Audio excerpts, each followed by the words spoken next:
அம்மா, இந்த 2 பேருக்கும் திருமண பந்தத்துல கொஞ்சம் கூட பொருத்தமே இல்லை.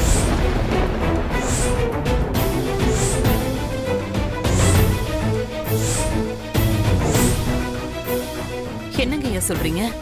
ஸ்வேதா ஆதி கல்யாணம் இப்ப முடிவு பண்ணது இல்லையே. இத முடிவு பண்ணி பல வருஷமாச்சு. அவங்க ஒருத்தர் மேல ஒருத்தர் பிரியமா தான் இருக்காங்க. பிரியமா இருக்கிறவங்க எல்லாம் பிரியாம சேருவாங்கன்னு சொல்லிட முடியாது.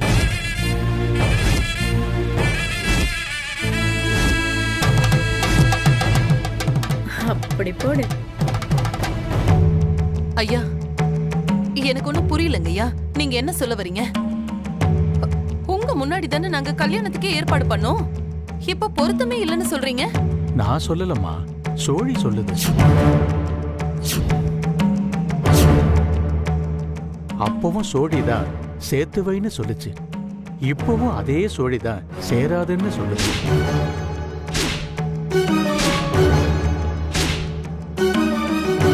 ஏற்கனவே முடிவான விஷயம் எப்படிங்க ஐயா மாறும்? நாம முடிவு பண்றதெல்லாம் அப்படியே நடந்துட்டா நமக்கு மேல ஒருத்தன் எதுக்கு இருக்கா? அவன் நடத்துற விளையாட்டுல இதுவும் ஒன்னா இருக்கலாம். போன தடவை வந்தப்ப கூட 2 பேருக்கும் 8 பொருத்தமும் பக்காவா இருக்குன்னு நீங்க தானே சொன்னீங்க. ஆண்டவன் கணக்குக்கு முன்னாடி நம்ம கணக்கெல்லாம் செல்லுபடி ஆகாது. இதுவரைக்கும் நான் சொன்னது பொய்யானதில்ல. அதுக்கு சாட்சி இங்கேயே இருக்கு.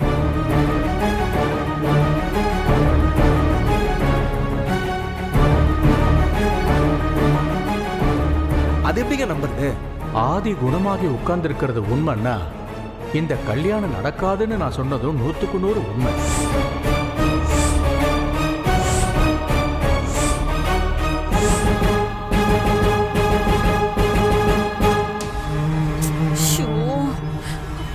இவர் சொன்ன மாதிரி இந்த கல்யாணம் நடக்காம போயிடுச்சுன்னா இத்தனை நாள் நான் பட்ட பாடெல்லாம் வீணா போயிடுமே. காத்திருந்த சொத்தை நாளைக்கு வரவ தள்ளிட்டு போயிருவாளே. ஷோ, இப்ப என்ன பண்றது?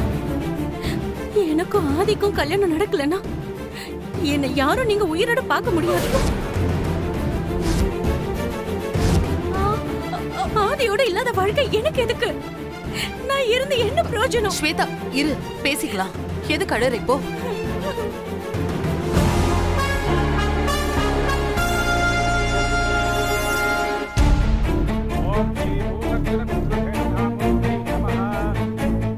போனவா எப்பவும் இந்த குடும்பத்துக்கு துணையா இருக்கணும்னு எல்லாரும் நல்லா வேண்டிக்கோங்க.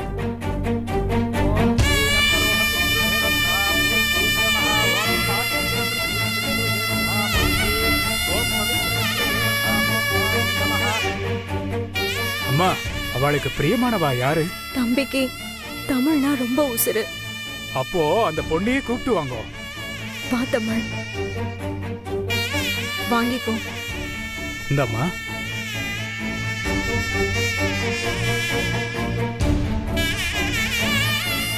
அப்பா, எப்பவும் நான் சாதம் வச்சா உங்களுக்கு பிடிக்கும் தானே? இப்போ நான் வைக்கிறேன், நீங்க சீக்கிரமா வரணும், சரியா?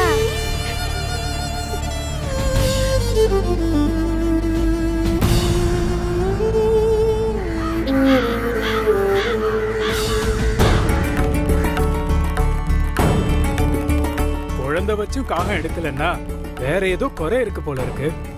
அம்மா, அவருடைய மனைவியை வர சொல்லுங்க.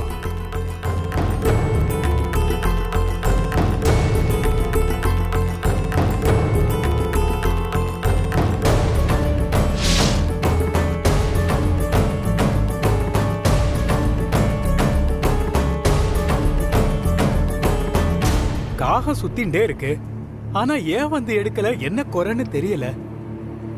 அவ வீட்டு ஆளுங்க எல்லாரும் வந்து சாதம் எடுத்துட்டு போய் வைங்கோ. யாரோடது எடுக்குதுன்னு பாப்போம்.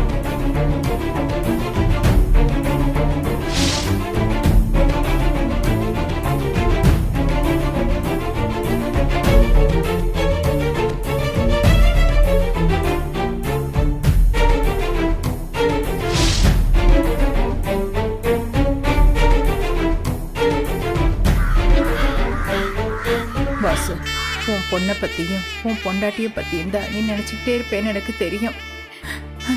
அவங்களுக்கு எந்த குறையும் இல்லாம நான் பாத்துக்கிறேன்டா. நீ வந்து சாதத்தை எடுத்துட்டு போடா.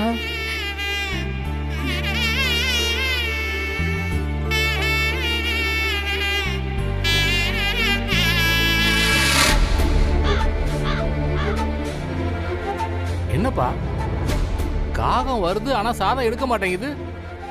இத்தனை பேர் வச்சு எடுக்கலன்னா அப்படி என்னதான் குறை? செத்தவாளுடைய ஆன்மாவுக்கு ஏதோ குறை இருக்கும் போல இருக்கு. அவ இங்க முடிக்க வேண்டிய காரியம் ஏதோ மிச்சம் இருக்குன்னு நினைக்கிறேன். அதான் காகம் சாதத்தை எடுத்துட்டு மேலோகம் போகாம இங்கேயே சுத்தின்னு இருக்கு.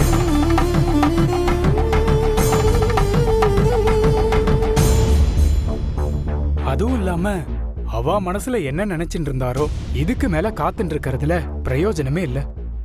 நீங்க போய் விரதத்தை முடிச்சிருங்க. அப்ப நான் வரட்டுங்களா? ஐயா, கேக்குறோன்னு தப்பா நினைச்சுக்காதீங்க. இந்த கல்யாணத்தை நடத்த வேற வழியே இல்லையா? நீங்க சொல்றது மூளைக்கு புரிஞ்சாலும் மனசு அதை ஏத்துக்க மாட்டேங்குது. நீங்க நம்பினாலும் நம்பலன்னாலும் நான் சொன்னதுதான் நடக்கும். இந்த பொண்ணுக்கும் ஆதிக்கும் இந்த கல்யாணம் நடக்கவே நடக்காது.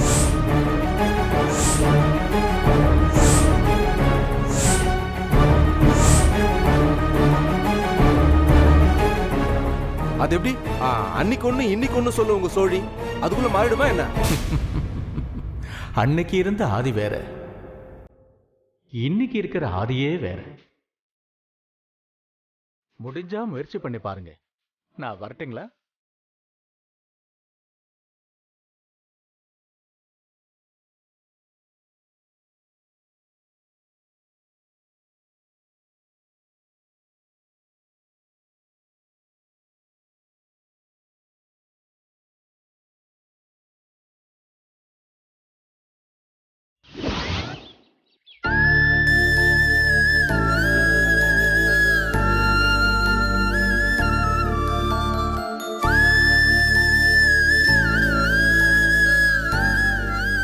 நல்லா வாழ வேண்டிய வயசுல என் பிள்ளை அல்பாயுசுல போய் சேர்ந்துட்டான்.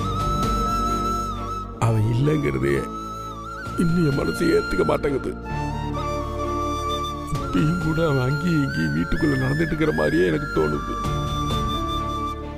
எந்த பக்கம் பார்த்தாலும் அவன் கண்ணுக்குள்ளேயே நிக்கிறான். நடந்ததே நினைச்சிட்டு இருக்காத ரத்னம். நாம என்னதான் அழுது புரண்டாலும் மாண்டவன் என்ன திரும்பி வரவா போறான்? அவன் வாங்கிட்டு வந்த வரம் அப்படி. விதி முடிஞ்சது போய் சேர்ந்துட்டான். இனிமே ஆக வேண்டிய வேலையை பாரு. அவனை நம்பி வந்த அவன் பொண்டாட்டி இருக்கு, புள்ளை இருக்குப்பா.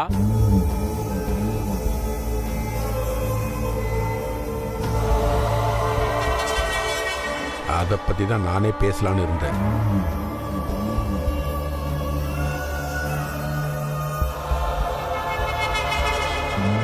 வாசி என்னோட மூத்த ஆம்பளை பிள்ளை. அவன் கல்யாணத்தை ஊரை கூட்டி எப்படி எப்படி இல்லாம பெருசா பண்ணணும்னு நினைச்சுக்கிட்டு இருந்தேன். பெரிய பெரிய இடத்தெல்லாம் பொண்ணு பார்த்து வச்சிருந்தேன். அதுக்குள்ள அந்த பையன் காதல் கத்திரிக்கான்னு வந்து நின்னான். எனக்கு அந்த கல்யாணத்துல 100% விருப்பம் இல்லைனாலும் அவன் சந்தோஷத்துக்காக விருப்பம் இல்லாம ஏத்துக்கிட்டேன். இப்ப அவனே போயிட்டான். அந்த பொண்ணை வீட்டுக்குள்ள வச்சிருக்கிறதுல எனக்கு விருப்பம் இல்லை.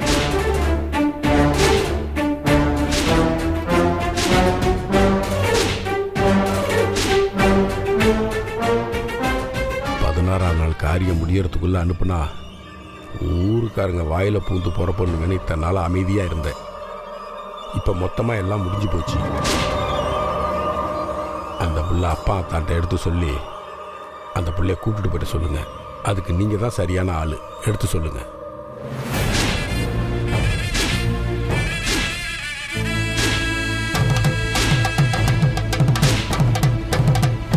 நீ சொல்றதெல்லாம் சரிதான் ரத்னம். ஆனா வாசு செத்து அந்த புள்ள தலைக்கு ஊத்துன தண்ணி ஈரம் கூட காயல. அதுக்குள்ள திடுதுப்புன்னு போனா அது எங்க போவோம்? கொஞ்ச நாள் பொறு ரத்னம். என்ன ஏதுன்னு ஊரு பொதுவுல பேசி முடிவு பண்ணுவோம். இனிமே பேசுறதுக்கு ஒண்ணும் இல்லைங்க. அவ வீட்டுக்குள்ள வரப்ப ஆரத்தி எடுத்து அழைச்சேன். போறப்ப சீர் செஞ்சு அனுப்புறதுக்கு.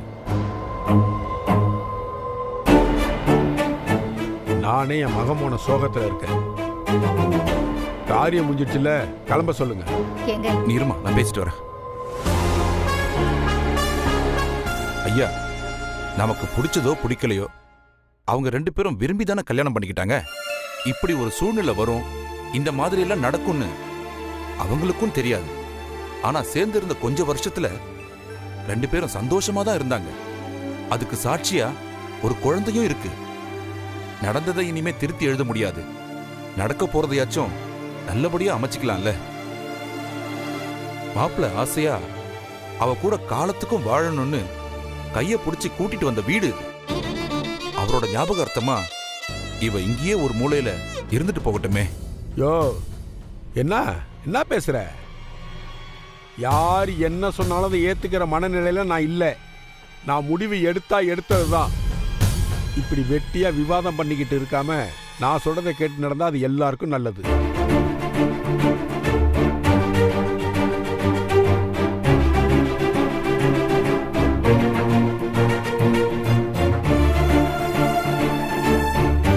பாரதி, எழுந்துருமா, எழுந்துரு.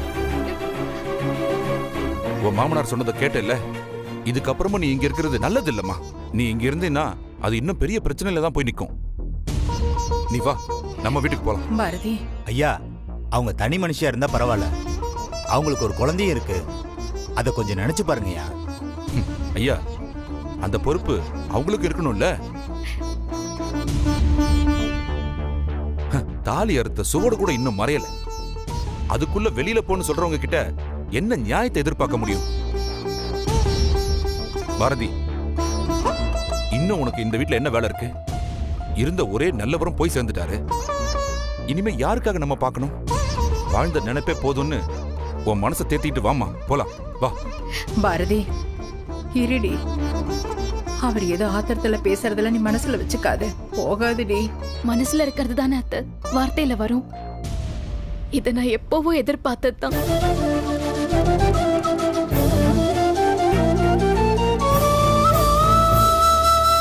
சரசு, நீ ஏன் பார்த்துட்டு நிக்கிற? போய் குழந்தை தூக்கிட்டா போ போ.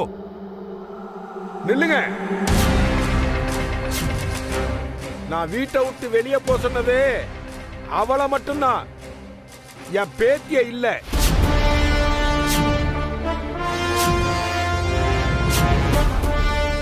அது என் ரத்தம், என் வாரிசு.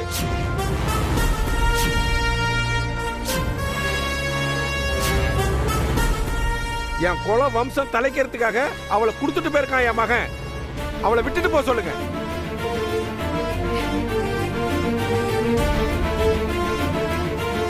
இந்த ஊர் பெரிய மனுஷங்கள்லாம் இங்கதானே இருக்கீங்க. இந்த அநியாயத்தை என்னன்னு கேட்கலாம்ல. பெத்த புள்ளைய பிரிஞ்சு தாய போ சொல்றது நியாயமா? இந்த கொடுமை எங்கேயாச்சும் நடக்குமா சொல்லுங்க. ஏன் யார வாய் திறந்து பேச மாட்டேங்கிறீங்க? ஏதாவது சொல்லுங்கயா. ஏப்பா, நீ என்ன பேசுறன்னு தெரிஞ்சுதான் பேசிட்டு இருக்கியாப்பா? குழந்தைய அம்மா கிட்ட இருந்து பிரிக்கிறேன்னு சொல்ற. என்னப்பா நியாயம் இதெல்லாம்? நீ வாயை மூடிட்டு நிக்கணும். உங்ககிட்ட யாரு எந்த யோசனையும் கேட்கல. வந்துட்ட எனக்கே புத்தி சொல்றதுக்கு தொலைச்சிடுவேன்.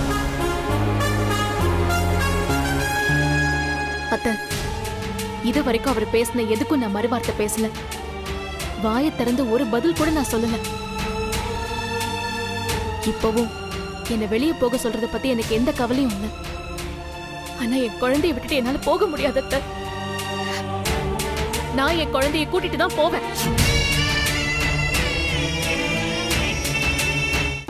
அது நடக்காது. நடக்காம விட மாட்டேன். வேற ஏதாச்சும் பணம் காசு வேணா கேளு, கொடுக்கற, வாங்கிட்டு போய்கிட்டே இரு.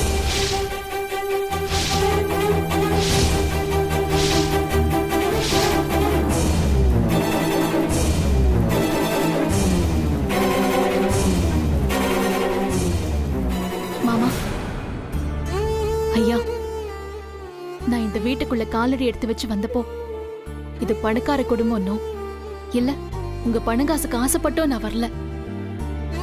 எப்படியோ என்ன நல்லா பார்த்து பாருன்னு என் புருஷன் மேல இருந்த நம்பிக்கையில தான் வந்தேன்.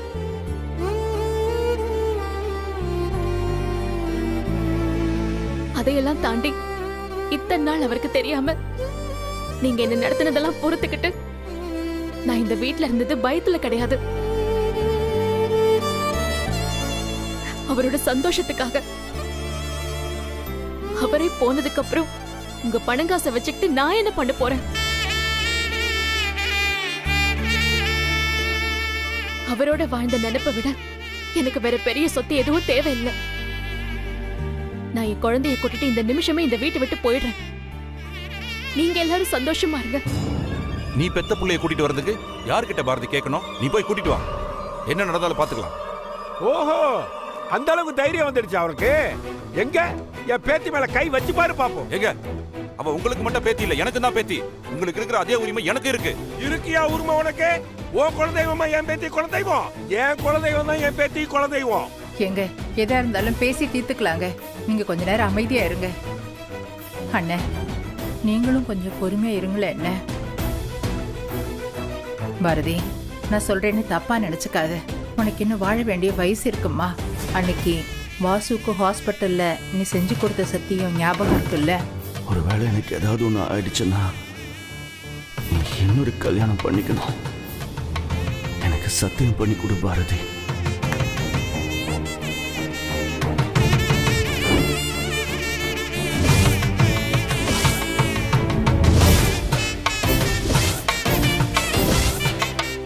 அத போல நீ உனக்குன்னு ஒரு நல்ல வாழ்க்கை அமைச்சுக்கம்மா. அதுதான் நீ வாசுக்கு செஞ்சு கொடுத்த சத்தியத்துக்கு மரியாதை. பாரதி, உன் பொண்ணை நான் பாத்துக்கிறேம்மா. நான் நல்லபடியா பாத்துக்கிறேன். அவரும் நல்லா பாத்துக்குவார்னு உனக்கும் தெரியும். ஓ, அப்ப ஆஸ்பத்திரியில இந்த கூத்தெல்லாம் நடந்திருக்குது. அப்பவே என் புள்ள திரும்பி வரமாட்டான்னு இந்த கூத்தெல்லாம் நடத்தி முடிச்சிருக்கீங்க. இது எனக்கு தெரியாம போச்சே. எல்லாரும் ஒரு விஷயத்தை கேட்டுக்கங்க. என் மகன் போனதுக்கு அப்புறம் எனக்கு யார பத்தியும் கவலை கிடையாது. அவன் அப்பா வீட்லயே இருக்கட்டும், எங்க வேணாலும் போகட்டும், யார வேணாலும் கல்யாணம் பண்ணிக்கிட்டோம், என்ன வேணாலும் ஆகட்டும். ஆனா என் பேத்தியை மட்டும் இந்த வீட்டை விட்டு நான் அனுப்ப மாட்டேன். இதுதான் என் முடிவு. பாரதி, நீ என்ன சொல்றம்மா? என்ன அத்தை, நீங்களும் அவர் கூட சேர்ந்து பேசிட்டு இருக்கீங்க? எப்படி எப்படி நான் என் மனசு கல்லாக்கிட்டு நான் பெத்த புள்ளைய விட்டுட்டு போக முடியும்? என் நிலைமையில நீங்க இருந்தா இப்படிதான் விட்டுட்டு போவீங்களா? சொல்லுங்க அத்தை, இப்படிதான் விட்டுட்டு போவீங்களா? என்ன ரத்னம், நீ என்ன சொல்ற? என்ன நீ என்ன சொல்ற, நான் என்ன சொல்றேன்னு என் முடிவை தான் நான் சொல்லிட்டேனே. திரும்ப திரும்ப 1000 முறை கேட்டாலும் இதுதான் என் முடிவு. என் பேத்தியை என் வீட்டை விட்டு அனுப்ப முடியாது.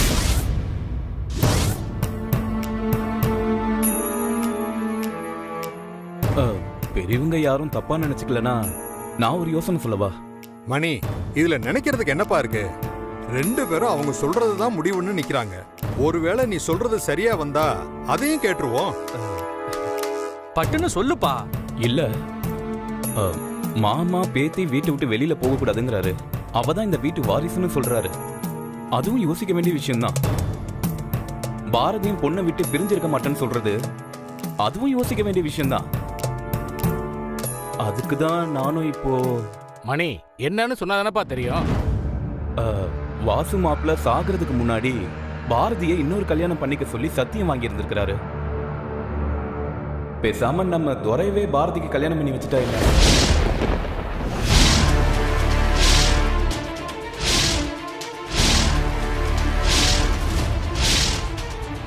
மாப்பிள்ளைக்கு பாரதி செஞ்சு கொடுத்த சத்தியமும் நிறைவேறின மாதிரி இருக்கும். பேத்தியும் இந்த வீட்டை விட்டு போகாம மாமாவோட ஆசையும் நிறைவேறும். தாயும் பொண்ணை விட்டு பிரிஞ்சிருக்க வேண்டிய அவசியமும் இல்லை. நாங்களும் துரைக்கு ரொம்ப நாளா பொண்ணு தேடிட்டு இருக்கோம். எல்லாரும் என்ன சொல்றீங்க?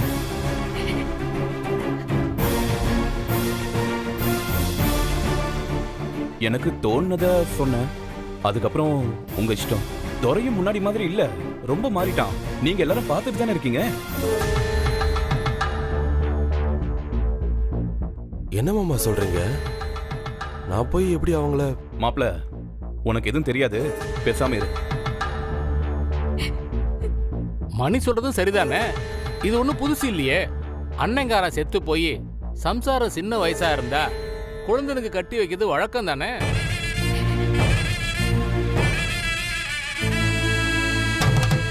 அம்மா, உனக்கும் ஒரு துணை வேணும் இல்லம்மா? மாப்பிள்ள என்ன சொல்றீங்க? இதெல்லாம் சரிப்பட்டு வராது. மாமா, நான் யோசிக்காம எதையும் சொல்ல மாட்டேன்னு உங்களுக்கே தெரியும். நீங்க நினைச்சதும் நடக்கணும். பாரதியும் புள்ளியோட இருக்கணும்னா அதுக்கு இதுதான் சரி மாமா. சரியா வரும் மாமா. ரத்னம் ஒன்றும் சொல்லாம இருக்கத பார்த்தா அவருக்கு சம்மதம் தான் போல இருக்கு.